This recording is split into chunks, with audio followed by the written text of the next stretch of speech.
All right, everyone, back to Ilhan Omar as a topic. It's really, really funny to have to continuously talk about someone who really doesn't deserve it because, like, other than causing, political mayhem in the more public arena, what exactly is being accomplished by Congress at all right now? You've got a freshman in Congress who has done basically nothing in a Congress that has done basically nothing but obstruct for years anyway.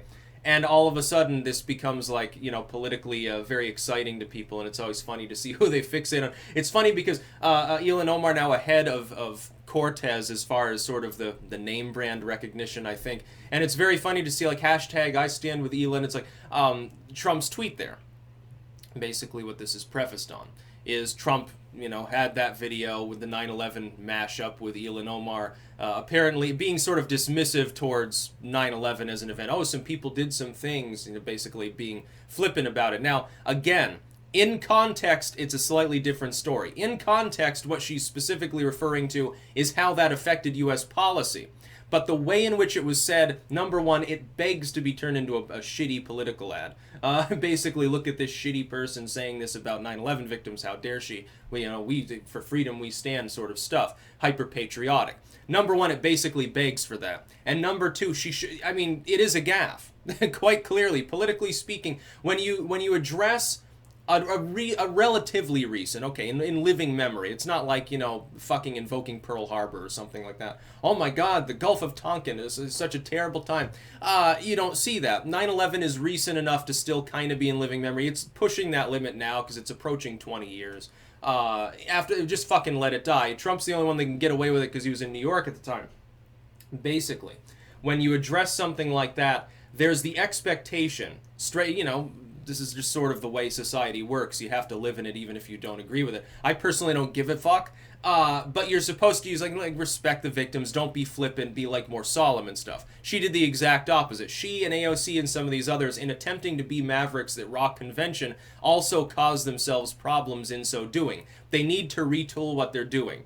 The way in which they say things. What they're saying obviously resonates with low info voters, but the way they say it could actually destroy their political futures. And I hope that they realize this. Like, some free advice: look at your optics a little bit and realize that not everyone is an 18-year-old college kid with pink hair, and some of them actually do care about decorum a little bit more.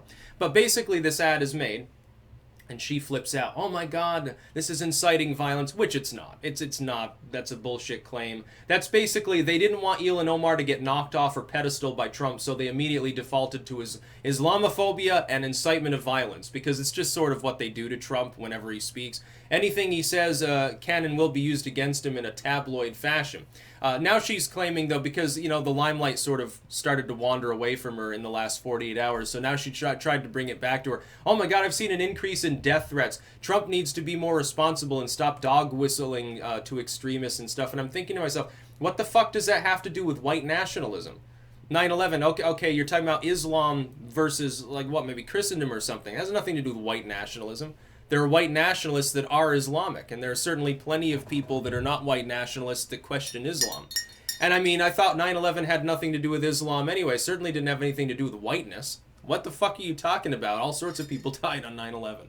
It's New York City. It's a demographically diverse part of the country. What are you talking about, dude? Good proportion of the people that died on 9/11 were definitely not white. Well, evil straight white males. Okay, what if a gay black person died in 9/11? Okay, I guess you rue that a little bit more, maybe, if you're obsessed with wedge issues. Ilhan Omar is nuts. To tell the truth, the way in which she's conducting herself with regards to this is a crazy political strategy. Short-term gain, long-term pain mode, which is a thing that a lot of people in politics are used to doing. They'll do something, and it seems like genius at the time, like for her to sort of flip around Trump's attack, for her to make the statement in the first place. Probably to the crowd that she was speaking to, in context, made sense, but she didn't think about how it could be taken out of context. That was mistake number one. Mistake number two was flipping out at all. She could have gone down the more of the AOC route, which is like, and Pelosi's done this too. Trump attempts an antagonism, and instead of, getting mad, they sort of act hoity-toity about it, and they're like, well, basically he's a big baby, he's a man baby, and I'm a strong, empowered woman. That's basically how they've started to deal with him. And of course, it's fruity. It makes no sense to anyone who's sane that's watching, but Their crowd is insane. If they were sane, they wouldn't have voted for Ilhan Omar. So you've got to keep that in mind as well. Her constituents not exactly the same as the country at large. It's not exactly a random sampling, if you know what I mean. It's a very interesting scenario. But I want to see proof of this increase in death threats that she's talking about. She's like, well, a bunch of Nazis are sending me emails and letters threatening to kill me and stuff. I question whether that's actually the case. Politicians get fucking death threats all the time, number one. Number two, how specifically are you going to show us that there's been an incline? Do you, keep a tabulation of how many death threats you get in a week? It's like, oh, it's twice as much now that Trump has done his evil incitement, which it isn't. Like, if someone's incited to violence by seeing a political ad, well, then I guess they're weak-minded.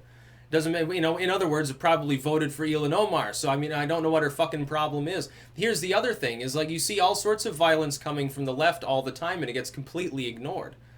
It completely and totally, they're like, well, far-right extremism is on the rise around the world, and we need to start calling out Trump for being part of that. What are you talking about? What extremism and violence? Other than Charlottesville, you want to name some fucking events? Half the time these people are not in any way, shape, or form even remotely inspired by white nationalism or whatever the hell you're calling it these days. Most of the people you identify as extreme are not extreme unless you are so far to the left that you think Che Guevara might have had too many capitalistic beliefs. But these are the people that are fundamentally the ones analyzing politics for Soccer Mom America and for low-info crowds around the world, so I guess to them it makes sense. And it is low info. There is no rise in extremism. There's an overstretching of the definition of what extremism is. There's no rise in political violence. There's an overstretching of what that actually entails. A person was violent while having political beliefs, therefore fundamentally linked, doesn't make any sense.